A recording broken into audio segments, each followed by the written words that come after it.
When someone demonstrates something that you don't like and you feel that rejection within yourself to want to push it away and say, who's this person? And what the hell would they know? And you get into those emotional responses.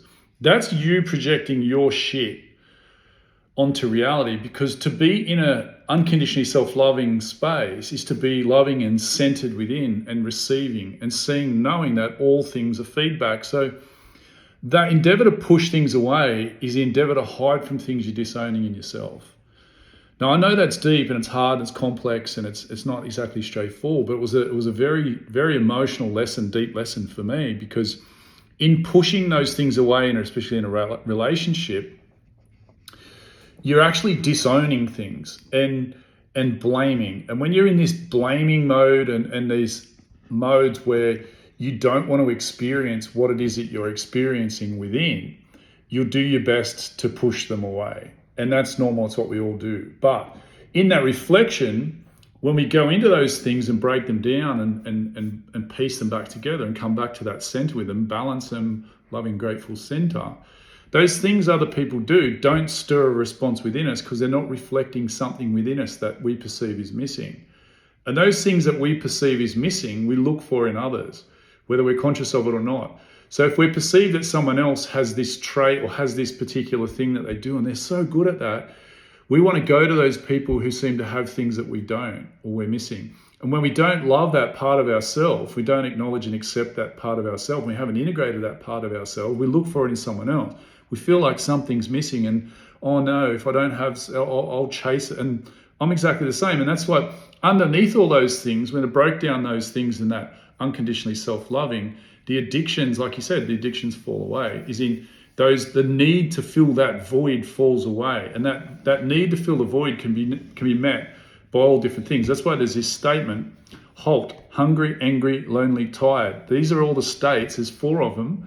If you think about it, they're all emotional states that put you in an environment where you're likely to say, oh, I feel like something's missing. I need food, I need sex, I need drugs, I need stimulation, I need distraction, I need scrolling, I need all these things.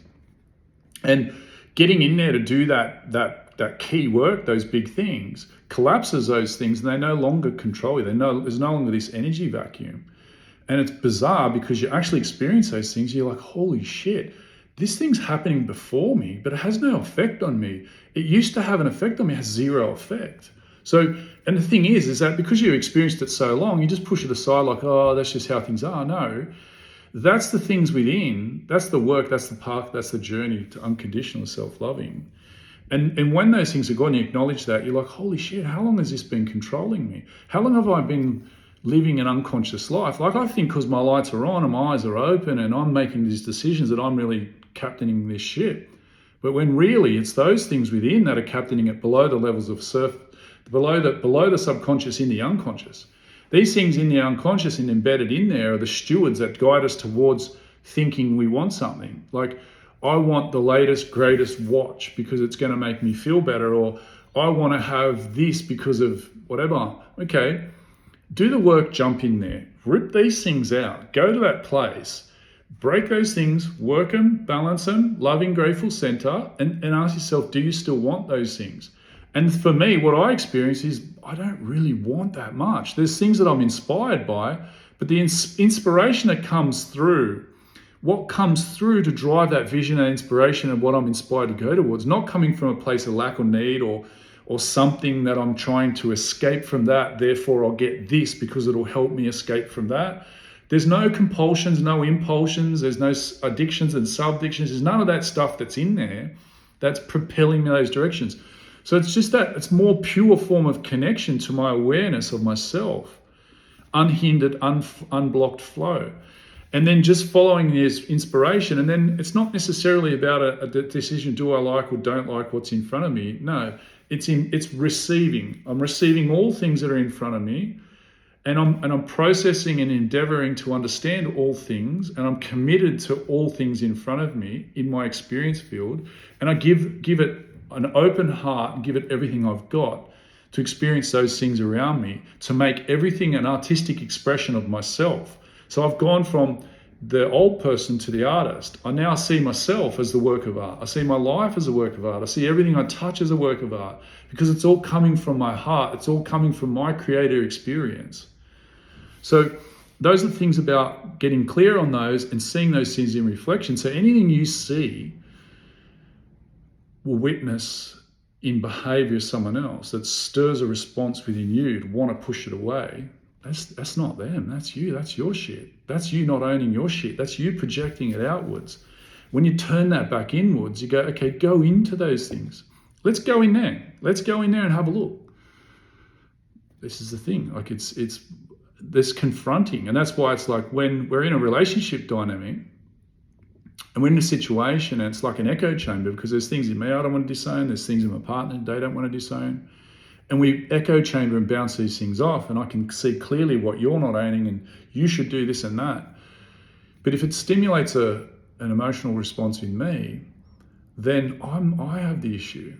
And even though there might be the issue in front of as well, that's theirs. You've got the issue. You've got to go within you and reconcile that. So it's not until you reconcile those things, that's the clues, not until you follow those clues and pull those strings, that you're going to find those things in reflection, because obviously you can't see them, because if you could see them, you would have probably dealt with them. And it's those things that are in the unconscious. They're virtually impossible to see. You only see them in the reflection. It's like when they found the Bose-Hutchison. They only see these things from colliding things with them. So they collide those things with them in that experience where we're trying to reject that outside world, and we go, hang on a second, I received that. Okay, what do I need to do? And that's where those tools come into it to say, okay, well, I've got this thing here. How do I break this thing down? And this is where these balancing tools come in. So anyone who said you can't be successful and balanced is full of shit. They don't understand what balance is. They don't understand how to balance perception. They don't understand how to use the polarity. Because if you come and rationalize and say, well, I'm super successful, but I'm unbalanced. How do you mean? Well, I don't have success in all these other areas. Well, that's fine, because those other areas you're not focused on. When you say unbalanced, you mean you're emotionally unbalanced and you're driving yourself through these unbalances to channel that into a constructive outcome. That means, like Ben Pack said when he made it onto the Olympia stage, he was on the Olympia stage and made it to his goal, but he was miserable. And why is that? What was driving him to want to be on the Olympia stage? Why was he miserable on the Olympia stage? He wasn't feeling his inspired destiny, was he? He was trying to compensate for something that was deep-seated within, that he didn't want to own, love.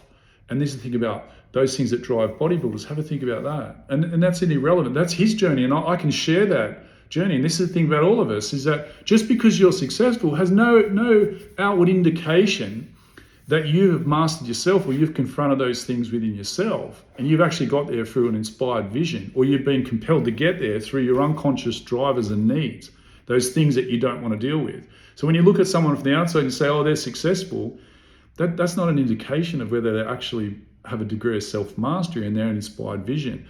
And that's the thing, is that they will get to a certain point within themselves where they'll have that calling of the conscience.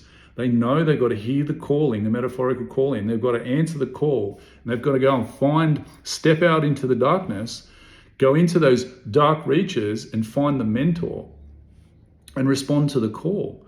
And that's that lingering sense of despair that most people live in, is because there's that subconscious, unconscious, or that the consciousness that comes through them that's calling them to do those things. And that's what pisses them off the most. That's the dissonance within.